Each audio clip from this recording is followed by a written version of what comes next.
Boa tarde, meus irmãos. Hoje nós vamos estudar a lição que foi anunciada na sexta-feira passada, que tem como título Ainda não é o fim, conforme eu expliquei na semana passada. E é da nossa revista, né? Vocês lembrarem sempre deste aspecto. Na nossa revista, nós acompanhamos desde o início, na primeira lição, sobre o tema que fala sobre a igreja durante esse período de pandemia, para que nós nos ajustemos ao que a igreja deve fazer em qualquer tempo, seja num tempo livre ou seja num tempo de pandemia. A lição de hoje, meus irmãos, está baseada em Marcos 13. Esse livro de Marcos 13, aliás, esse capítulo 13 de Marcos, ele é considerado pelos comentaristas, principalmente Moody, no comentário dele, ele coloca Marcos 13 como o Apocalipse do Jardim das Oliveiras. Isso do verso 1 até o 37, ele explica muita coisa que não vai dar tempo eu explicar para vocês, mas eu vou adiantar algo que ajuda a gente a entender daqui a pouco o que nós vamos pegar diretamente da lição. O discurso pronunciado no Jardim das Oliveiras aconteceu na terça-feira, depois que se acabaram as controvérsias com os líderes judeus nos átrios do templo. Pode ser dividido da seguinte forma: as perguntas dos discípulos, que é versos de 1 a 4, as condições características da presente dispensação, que é de 5 a 13, e a crise que viria, dos versos 14 a 23. E depois aí vem o segundo advento, que é a vinda de Cristo, que do 24 ao 27. E as últimas instruções dadas, inclusive por Jesus, dos versos 28 a 37. E nós vamos dar uma explicaçãozinha de como era aquele templo. Nós estamos falando muito sobre templo porque a igreja ficou fora do templo, né? Durante esses dias.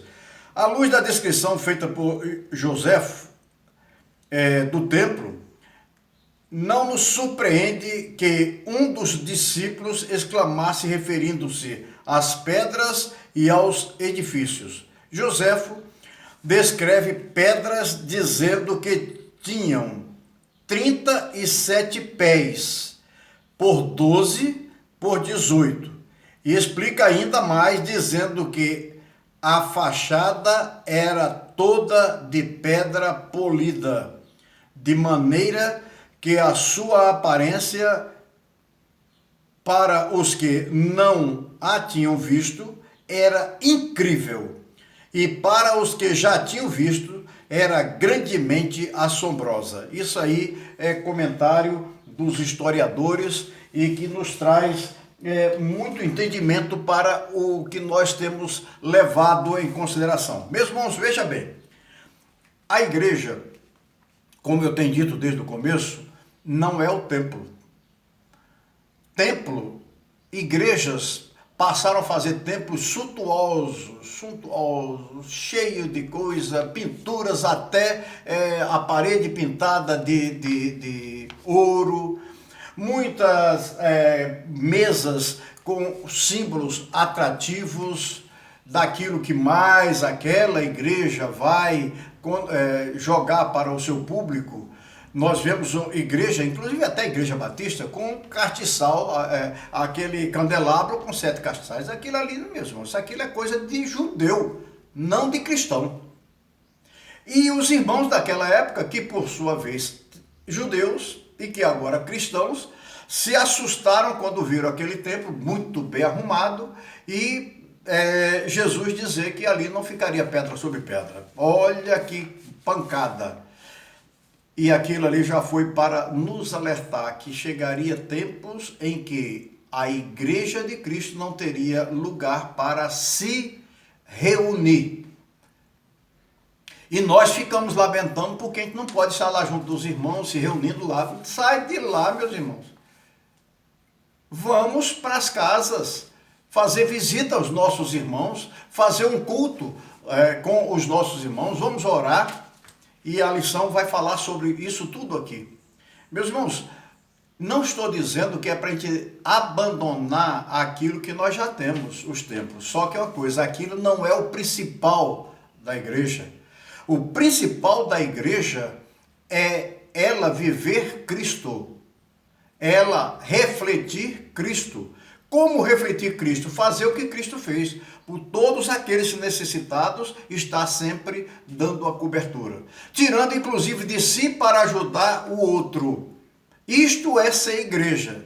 Igreja onde a gente pensa que ter uma boa programação, com um teatro muito bonito, muito perfeito, porque não há nem erro de respiração. Não, meus irmãos, isso não é adoração, nem é louvor para Deus. O louvor e a adoração para Deus é em espírito.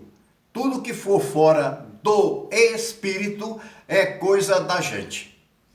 É bonito, é bom. A gente vê grupos cantando lá na frente, outros recitando, outros fazendo uma peça. É bom, inclusive para levar até a mensagem também, uma forma de a gente levar a mensagem para aqueles que estão ali no templo. Mas aquilo não é adoração, nem tampouco o louvor.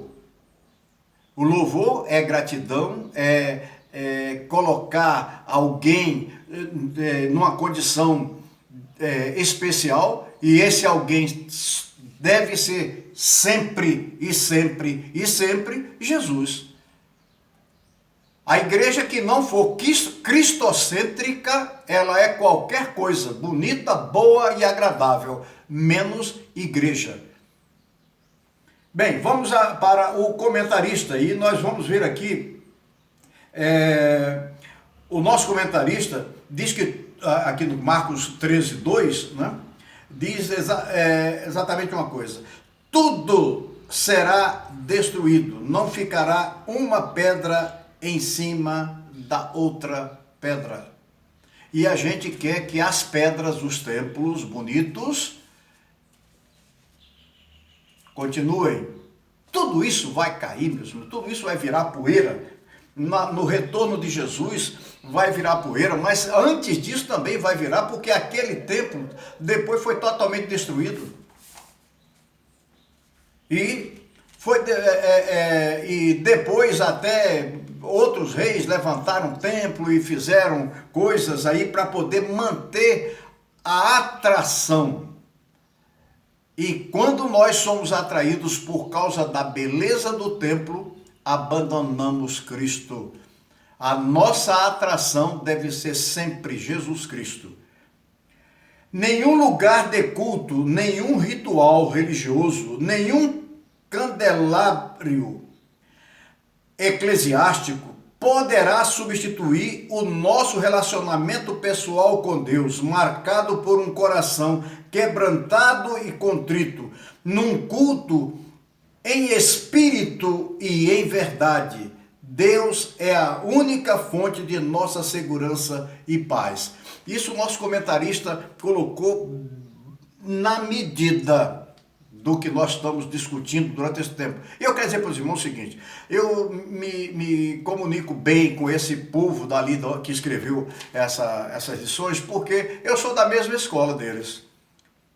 Eu passei pela mesma escola deles ali na Convenção Batista Fluminense. O templo, o culto que ali acontecia, a nação, tudo isso havia de ser transformado em um ídolo, uma veneração, uma idolatria. Precisamos tomar cuidado para que o mesmo não aconteça conosco. Os meios não podem se transformar no fim. O fim é Deus, o alvo é Ele. Isso, meus irmãos, nós temos visto durante o decorrer da nossa vida que tem se dado muito mais valor às coisas materiais do que a igreja. Quando eu digo material, meu irmão, não é você ter um carro, uma casa muito bem arrumada, não. As coisas materiais em relação à vida nossa com Deus. A igreja foi colocada nesse mundo como um lugar, um pronto-socorro, um atendimento de emergência para tirar o indivíduo da morte e já fazer com que ele entenda o que é a vida. Isso aí é igreja. E que nós tenhamos o templo, tenhamos um lugar para reunir e tenhamos lugar para receber essas pessoas que estão necessitadas de um auxílio, eu diria médico, mas não é o médico, porque a gente vai entender, né, no hospital, médico, né? Mas é um médico espiritual e o médico é Jesus, que é o médico dos médicos. Quando será a destruição do templo? Quando será a sua vinda com poder e glória? Quando será o fim do mundo? Os discípulos fizeram essa pergunta para o próprio Jesus. Meus irmãos, quando será? Deus sabe. Quando será? Tudo isso é uma oportunidade que Deus nos está nos dando para fazer o seguinte, ficarmos alertas, porque muita coisa vai acontecer. Naquele tsunami que acabou com um país asiático aí há um tempo atrás, uns 2, 3 anos atrás, os cristãos sempre no dia de Natal iam fazer um momento assim à beira da praia. As autoridades dali proibiram que cristão fizesse alguma realização ali na praia. Se quisessem fazer, tinha que subir lá para o morro. Os cristãos cederam e foram lá para o morro.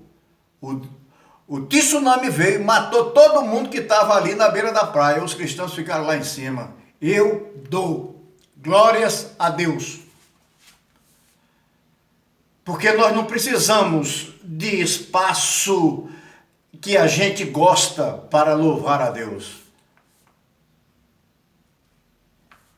Bem, vamos mais à frente que eu começo a me emocionar e por ver coisas diferentes disso, porque tudo será destruído.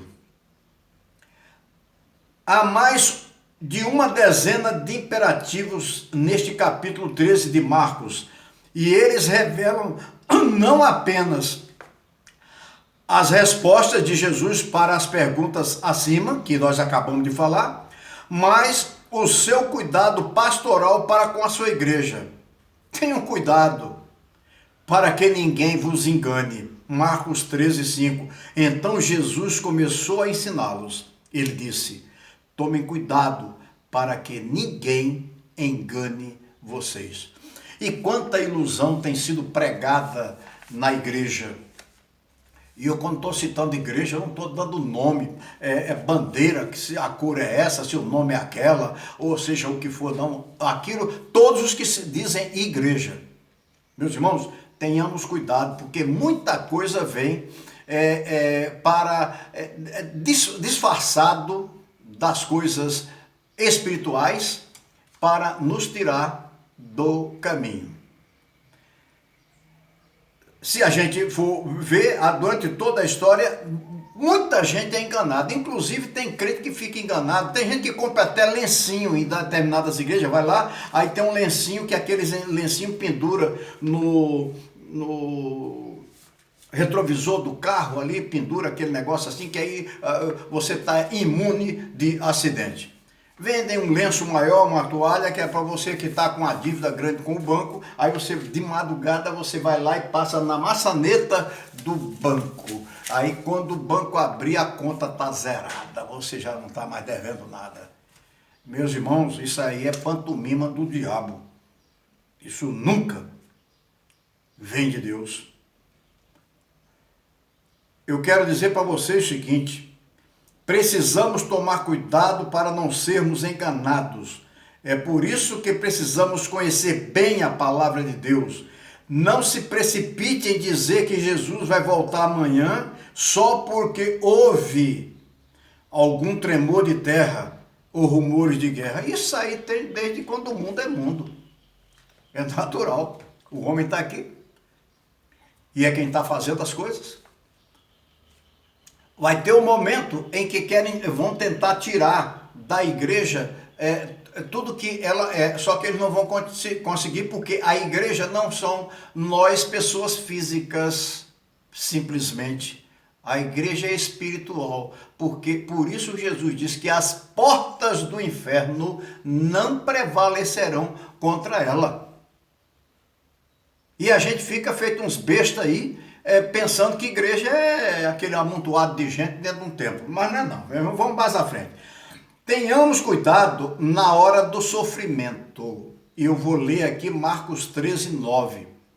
Vocês precisam ter cuidados porque serão presos e levados aos tribunais e serão chicoteados nas sinagogas. Por serem meus seguidores, vocês serão levados aos governadores e reis para serem julgados e falarão a eles sobre o evangelho. Mesmo sendo perseguidos, vocês vão falar. Isso é ser cristão, isso é ser igreja. Isso é a palavra que o próprio Jesus proferiu. E Jesus proferiu, não foi dizendo, olha, vocês, quando agora que são crentes, não sofra mais, pare de sofrer. Pelo contrário, Jesus disse que nós vamos sofrer por ser igreja. E quanto mais aqueles que são a igreja sofrerem, mais o evangelho se multiplica. Meus irmãos, a igreja brasileira, eu vou falar da igreja brasileira. A igreja brasileira, todos nós, seja de que denominação for. Durante todo o tempo, Deus nos deu essa tecnologia para a gente falar para o mundo inteiro. Eu estou falando, vocês estão me ouvindo, mas também tem gente em qualquer lugar deste mundo que tem o acesso à internet e pode estar me ouvindo também com esta mensagem. Eu não sei nem quem é e jamais poderia imaginar que eu chegaria tão longe. Isso aí foi Deus que deu para nós, igreja, para divulgar a sua palavra. E a igreja ficou trancada dentro de 4 paredes. Igreja dentro de 4 paredes, ela mingua. Se ela não fizer algo pelo seu vizinho, que é chato, faz o cachorro latir na hora do culto, qualquer coisa, se você não for amigo deste vizinho, você não fizer por onde esse vizinho entender ou ficar encucado e dizer assim, rapaz, por que vocês são assim? Eu faço de tudo, eu comprei um bumbo, estou fazendo uma zabumba aqui para atrapalhar o culto de vocês, e vocês continuam cantando, dando glória a Deus, e sorrindo para mim, sendo meus amigos, e agora que eu precisei de uma ajuda de alguém, quem veio foram vocês. Isso é ser igreja. Igreja não é a reunião. Ali é a reunião da igreja. Existe até uma igreja que eu já vi em vários locais, templos dela, inclusive lá em Sobradinho, em frente ali à Igreja Batista Nacional e a primeira Igreja Batista de Sobradinho, tem um lugar de reunião da igreja. É o nome mais bonito que eu entendo e já vi de todas as igrejas. E olha que eu sou batista. Conheço tudo da organização batista e defendo, porque é a que mais se aproxima do evangelho. Só que para mim não devia ter nem nome, era a igreja. Aí vai ser reunida onde? Na quadra tal, na reunião da igreja.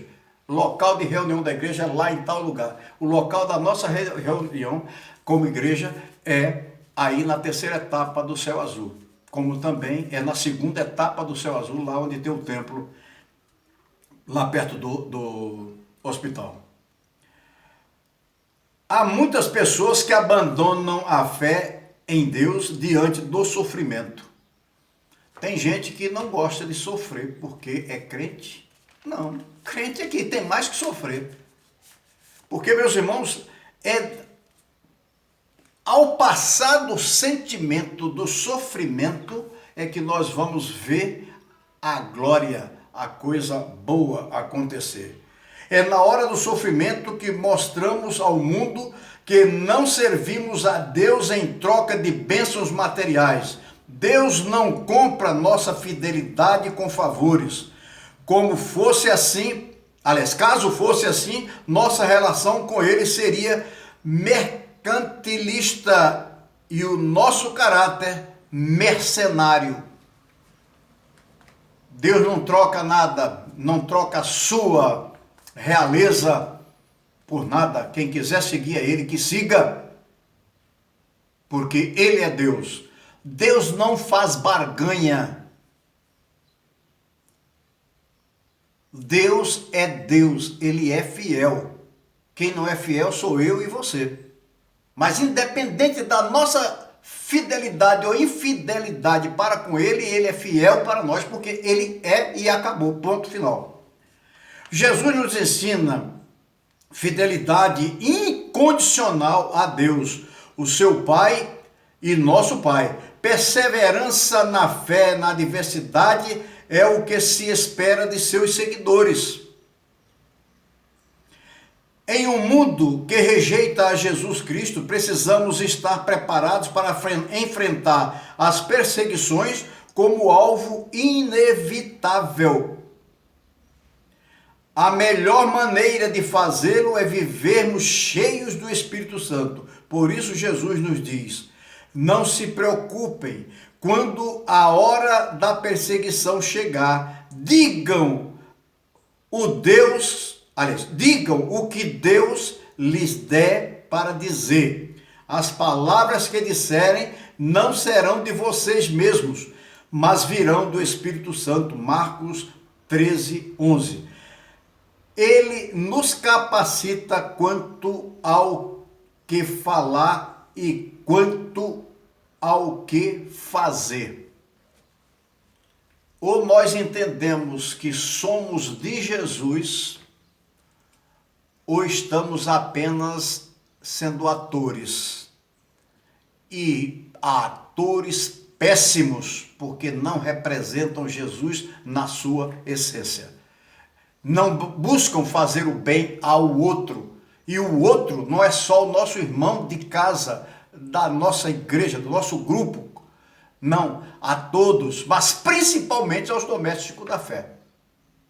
Tem gente até que briga com os domésticos da fé por causa de opinião. E a opinião não vai levar ele para o céu, não. Nem eu, nem ninguém. A opinião minha, se não estiver de acordo com a vontade de Deus, vai me levar para o inferno, mas não para o céu. O ponto 3, tenham cuidado de aprender e saber o que o texto ensina. Aí diz aqui, olha Marcos 13, 28 e 29. Aprendam, pois, a parábola da figueira. Assim também, quando virem acontecer essas coisas, saibam que o tempo está perto. A figueira tinha que dar fruto.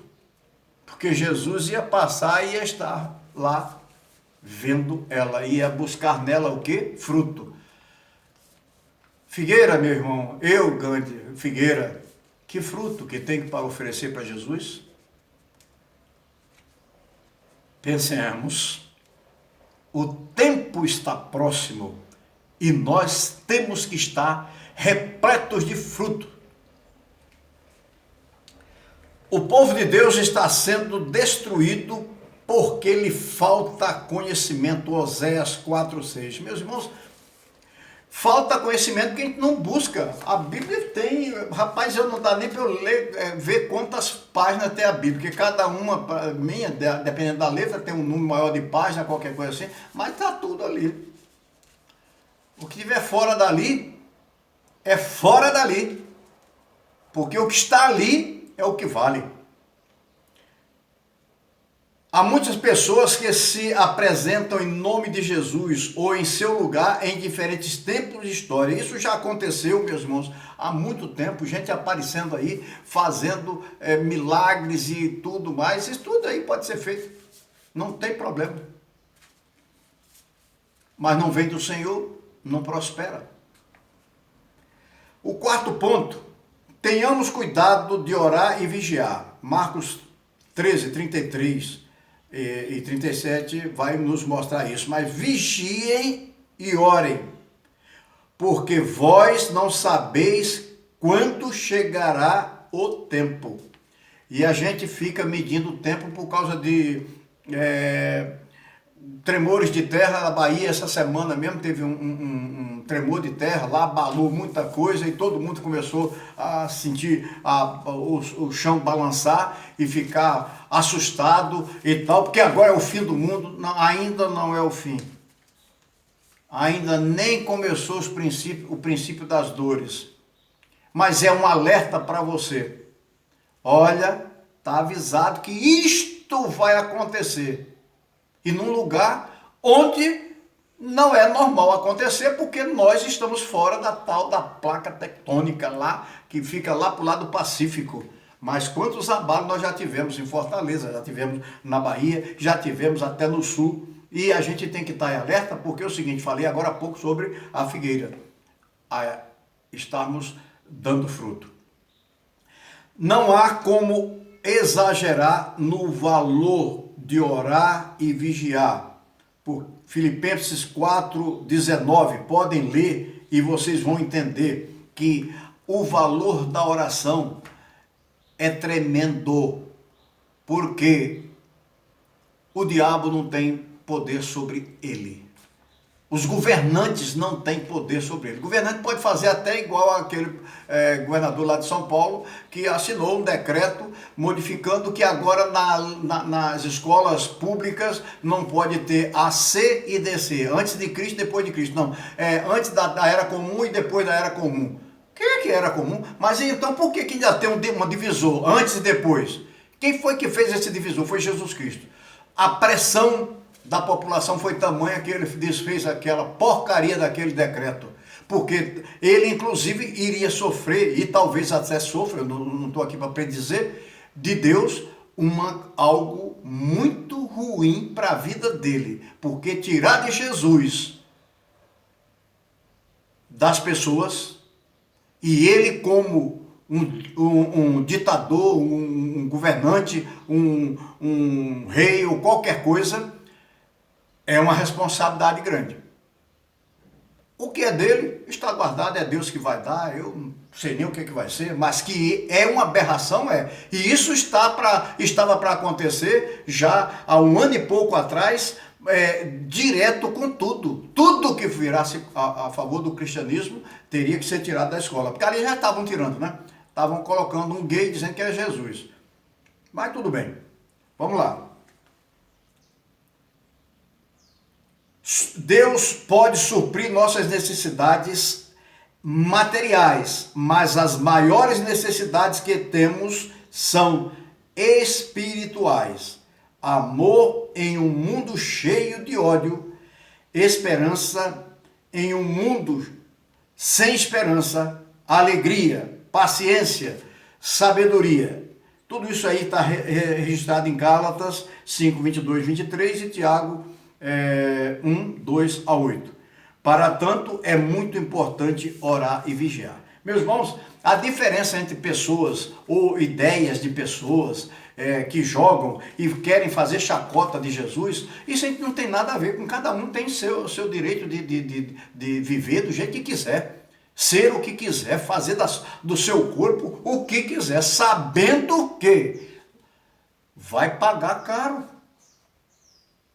Porque isso não vem de Deus. E tem até um chavão hoje dentro da igreja. Esse homem é de Deus, isso aqui é de Deus. Mas olha, a coisa foi feita, está tão bonitinho porque é de Deus. Não, não faça isso não. Não misture as coisas materiais com as coisas espirituais. Senão você está entrando no engano. Nós devemos amar a todos, indistintamente de credo, de opção, de ideia ou de qualquer coisa que ele queira, nós devemos amá-los. Agora, quando vier a pergunta para a gente, por que a gente não aceita ser daquele jeito, a gente dizer, porque existem as leis naturais e que ninguém pode mudar, só Deus pode mexer nelas. Vamos para frente. Na conclusão, meus irmãos, já estamos em cima da hora. Várias perguntas foram feitas, Marcos 13, que nós já lemos. Contudo, a volta de Jesus e o fim do mundo aguardamos com oração e fé. lembremos da história da mulher grávida que Jesus contou. E aqui vem aquele problema do sofrimento. Ela fica triste porque chegou a sua hora de sofrer. Mas depois que a criança nasce, ela fica tão alegre que nem lembra mais do seu sofrimento. Assim acontecerá também conosco quando Jesus voltar. Ficaremos cheios de alegria e ninguém poderá tirar essa alegria de nós. João 16, 20 a 22. As perseguições sofridas pela igreja primitiva, à luz do Novo Testamento, servem de alerta para nós, pois o mesmo que Jesus ensinou para ela se aplica para nós hoje. Habitaremos, quando tudo isso acontecer, com ele, Jesus, em um novo céu e uma nova terra. Apocalipse 21, 1. Vamos, pois, continuar servindo com fé e amor. Estejamos prontos. Ele é a nossa alegria e esperança. Vigiem e orem. Para pensar e agir, diz: o que fazer para que o templo, a liturgia dos cultos, o candelário religioso de nossa igreja não tomem o lugar de nosso relacionamento pessoal com Deus? O que fazer? É só mudar de pensamento, né, meu irmão? É saber que você tem que viver Cristo.